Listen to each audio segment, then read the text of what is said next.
On April 22nd, the British newspaper The Telegraph published a new 7-point peace plan.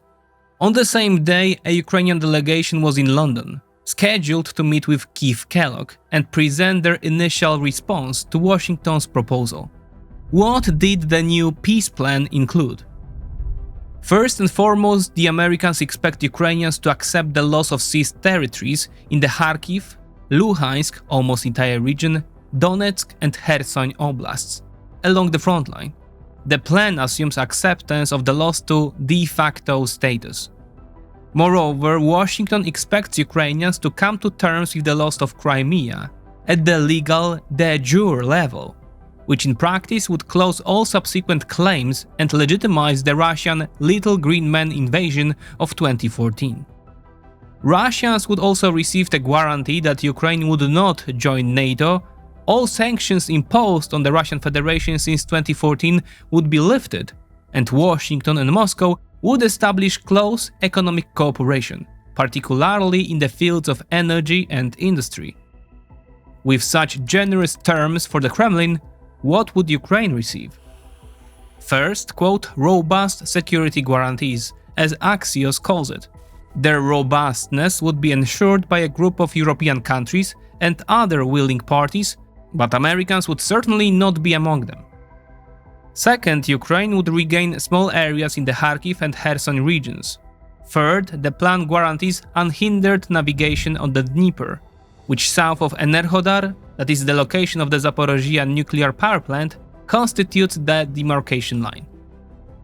And finally, Ukraine would receive compensation and assistance with reconstruction, although the plan does not specify whether these funds would come from the West or from Russians, which is doubtful considering the previous US proposals. The document also refers to the so-called resource agreement, as well as to the status of the Zaporizhzhia nuclear power plant. The largest such unit in Europe would be recognized as a Ukrainian asset, but would be managed by Americans, and electricity would flow both towards Ukraine and the newly annexed Russian territories. Regarding the resource agreement itself, the Americans finally managed to get their way, and on April 30th it was signed, and its terms are no longer so demeaning for Ukraine. How did Ukrainians and Russians react to the peace plan? How can it be understood in a broader context? What are the provisions of the new resource agreement? Welcome to the 20th report.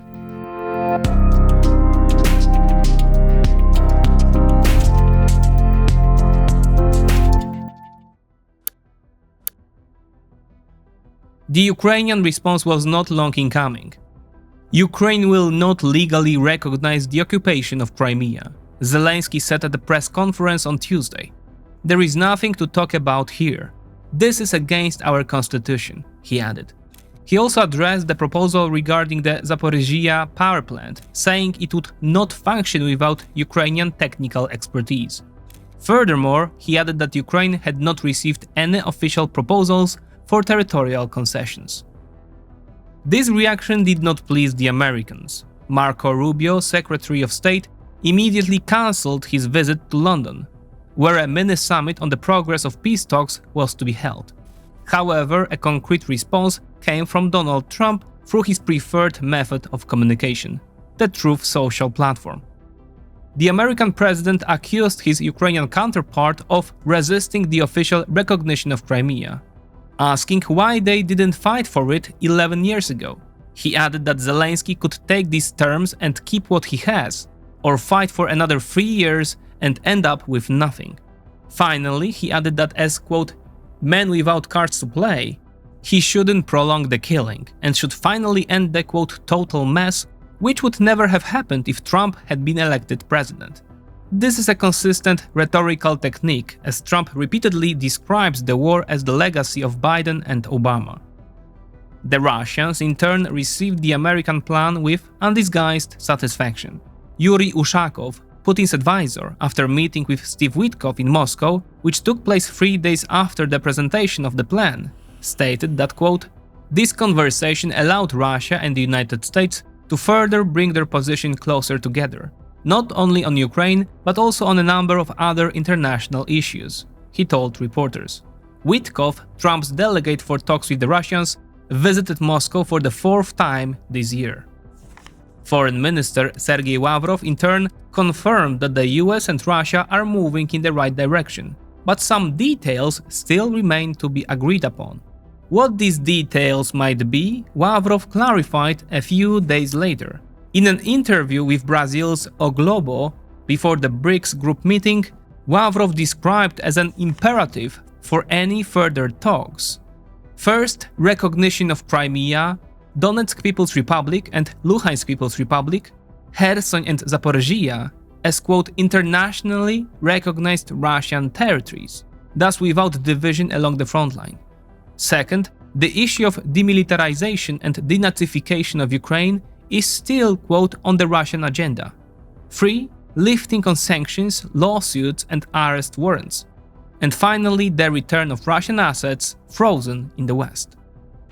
At the same time, Lavrov describes the government in Kyiv, established after 2014, as neo-Nazi. Thus, he directly confirms what the Kremlin's long-term plans are. If denazification and demilitarization remain the goal, and the government is neo-Nazi, then the ultimate aim is to replace it, and install a puppet government like Yanukovych's. This is where the whole crux of the next iteration of the, quote, peace plan focuses. Some analysts have stated that Trump's new plan is a solution that Ukraine should accept because, first, it won't get anything better from Trump, and second, considering that Russia's goals are broader, including full subordination, it can be presumed that Moscow will not ultimately accept this plan. Therefore, the Kremlin will potentially be the new stopping brake in Trump's eyes and will focus his anger. However, this reasoning is dangerous. Putin and all of Russia are playing a long game. On the way to achieving a long-term goal, Moscow may recognize that accepting this plan fits into the strategy as one of the milestones and temporarily accept it. This alone will provide it with concrete gains. Then the basis for negotiation, the starting point for further talks, will be shifted by several more important points in the direction favorable to Moscow. Now the starting point will not be the Russianness of Crimea, the status of occupied territories, or Ukraine's participation in NATO, because this will be considered as a state accepted by Ukrainians. But instead it will be the protection of the Russian-speaking population in the Kharkiv region or in Odessa, the existence of any Ukrainian army, or direct calls for a change of government in Kyiv. All this will be treated as the initial conditions for, quote, next peace. Because no one will have any illusions that next peace will be negotiated again. If a rotten compromise in the form proposed by the Americans were to come about now, the Russians would maintain unrest on the demarcation line, repeatedly provoking the Ukrainians, subsequently blaming them for breaking the peace agreements. This is more than certain. At the same time, lowering the intensity of fighting will allow the Kremlin to accumulate offensive potential and embark on a new offensive, for which a reason will always be found. It could be alleged violation of peace agreements by Kyiv, protection of the Russian population in territories controlled by Kyiv, or anti-terrorist actions. In other words, the casus belli doesn't matter. It is created for the purpose of a broader goal. That is why when Trump calls on Zelensky to sign peace, claiming that he has no choice and must accept it because in 3 years he will have nothing, Ukrainians see it differently. They believe that signing peace in such a formula increases the probability that Ukraine in its current form will cease to exist, because it already legitimizes the Russians' gain from illegal aggression today, aggression that will not stop. We have nowhere to retreat. We will not sign an act of capitulation. Yehor Cherniev, deputy chairman of National Security, told the Kyiv Independent newspaper. As a result, no matter which path we take, we reach a stalemate. Russians want full control over Ukraine. Ukrainians don't want full Russian control over Ukraine. And the Americans? Well, what do the Americans actually want? If Trump complains that he has had enough of Putin and Zelensky, Rubio threatens that in a case of no progress, they will simply walk away from the table and any involvement in the war. Then why do they still stick to this process? Officially, Trump throws out the slogan of "stopping the killing" as a merciful reason for this decision. Of course, this has little to do with mercy, considering that one side started this killing and the other side is defending itself. The reason is trivial.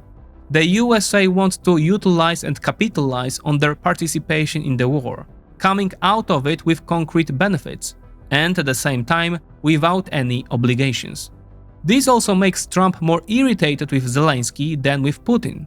Putin willingly offers Trump certain benefits and doesn't expect commitments, apart from giving up on Ukraine and Central Eastern Europe.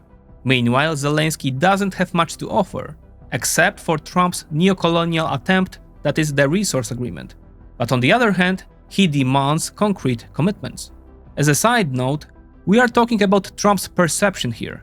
In reality, Ukraine, by tying up and degrading Russia's potential, the most important ally of the PRC, offers the USA a lot, but Trump's perspective is different. Trump's irritation also stems from the fact that he would like to take a hefty check from both sides, lock those doors and never return to them. Meanwhile, Putin, Lavrov, Ushakov and others will break those doors with the frame as soon as the American broker disappears around the corner. Their goal is for the Americans to leave behind those doors a disarmed, defenseless victim, so they can calmly finish what they started. The fact of confirming North Korean participation in the war shows that Moscow is playing for the full pot. That is precisely why Kyiv's overriding goal is security guarantees. Not just any, but real ones, binding the Americans. Guarantees from Europeans cannot at this moment provide Ukrainians with the same level of security, and it is uncertain whether the European states themselves would be willing to offer them without the Americans, because at the moment of Russian escalation, they would face a full-scale war. And thus we come to one conclusion. Everything indicates that the war will continue with or without American participation. Naturally, questions arise here. Isn't fighting without the Americans suicide? Does it make any sense at all? First, Ukrainians will have no choice. The only alternative is to lay down arms, invite Yanukovych back, and erase the last 11 years from memory. In other words, this will not happen. Second, Washington's influence was and still is significant. But the failure of subsequent conditions imposed by it shows that, contrary to what Trump says, America does not have the final say in this discussion, which means that its influence is not decisive. Indeed, Ukraine is in an extremely difficult situation, and without the Americans, it will be even harder. One can forget about any major offensives like those in Kharkiv or Kherson. However, the situation is not so bad that the front would suddenly collapse completely. John Hardy, deputy director of the Russian program at the Washington Foundation for Defense of Democracies, described it very similarly. The general situation on the front line is not great, but not dire either, and is unlikely to collapse. On the other hand, Trump presents the situation as hopeless and without alternatives. This, however, although again the most difficult since the start of the war, is not the case. First, Ukraine's greatest guarantor is the Ukrainian military itself. No one in Europe is currently fielding such land capabilities as the Ukrainian armed forces. When the sole purpose of this army becomes stopping the opponent at all costs, without major offensive escapades, every additional kilometer of terrain gained by the Russians is paid for with a great sacrifice. And the strategy of crawling kilometer by kilometer through a country as large as Ukraine is a mediocre idea.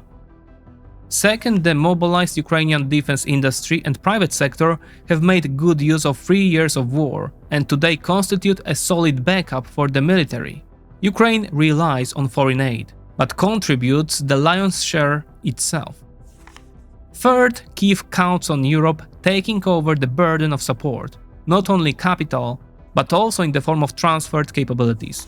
Indeed, knowing European ailments, this will be difficult, but it would be populism to say that it is not happening, as confirmed by subsequent aid packages. After all, there is also a natural fusion of points 2 and 3. That is, Europe can simply finance the Ukrainian defense industry, which produces more efficiently and quickly, pressed by the internal mobilization of the nation. In the narrative layer, the vast majority of European states and leaders do not support Trump's idea of ending the war at all costs and want to continue supporting Ukraine against imperialist Russia. Europe has generally rejected the latest American proposals, not supporting them narratively. Finally, Ukraine believes that just as today the card has turned against it, after some time we'll observe another gradual change, or a sudden change. In the current era of global unpredictability, the fact that Russia has achieved some stability in the war and there is a favorable US administration does not mean that it will be so for the coming years. The number of subversive factors involving Russia is still very large, and no one can rule out sequences in which they may be activated. Even the potential for escalation on the Pakistan-India line could, under certain scenarios, lead to international consequences that will hit the Kremlin. In the end, let's not forget about the consumption of post-Soviet resources whose warehouses are emptying every day, and about the economic powder keg on which the Russian Federation is waging this war. The latest analysis by The Economist shows that the economic gravity indicator fell to negative levels for the first time since the beginning of the war 3 years ago. GDP growth, which has remained around 4% for the past 2 years, although artificially generated by unproductive arms production, is now clearly falling to levels of 1 to 2%. The growth in military spending has fallen from 53% in 2023 to just 3% in 2024. Savings are constantly being eaten away by high inflation, which they try to counteract with interest rates maintained at 21%, the highest since the beginning of the century. Added to this is the slowdown in China and the expected decline in demand and thus imports from Russia, as well as the low price of Urals oil, the main component of the Russian budget. Moscow doesn't like to mention it, but the fact is that its economic cards, using Trump's nomenclature, are weak. However, in Russia the economy serves political goals, currently war goals, not the other way around. Therefore, as far as it can be exploited, it will be done so. As a result, we are dealing with a stalemate situation, but by no means a zero-sum one. Even the prospect of waiting out Trump, though hard to imagine, doesn't have to be ruled out.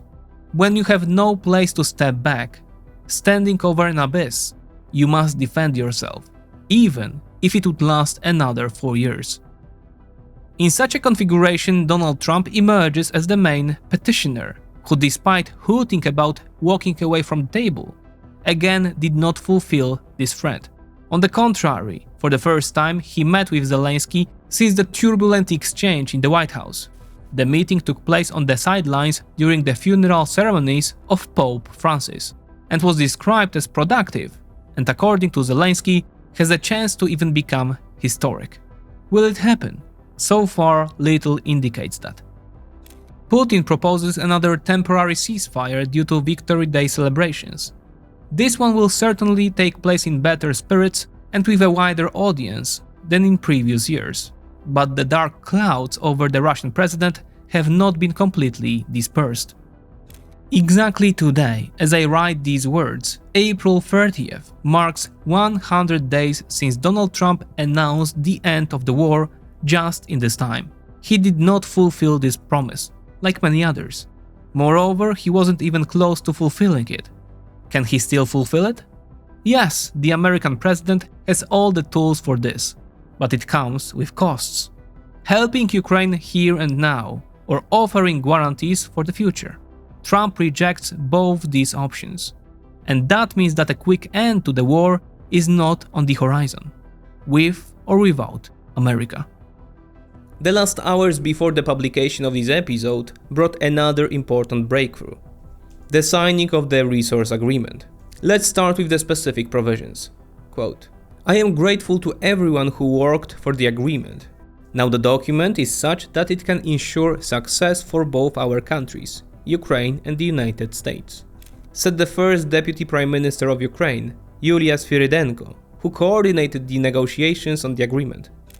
This agreement signals clearly to Russia that the Trump administration is committed to a peace process centered on a free, sovereign, and prosperous Ukraine over the long term, said Scott Bessent in a press release from the US Treasury Department.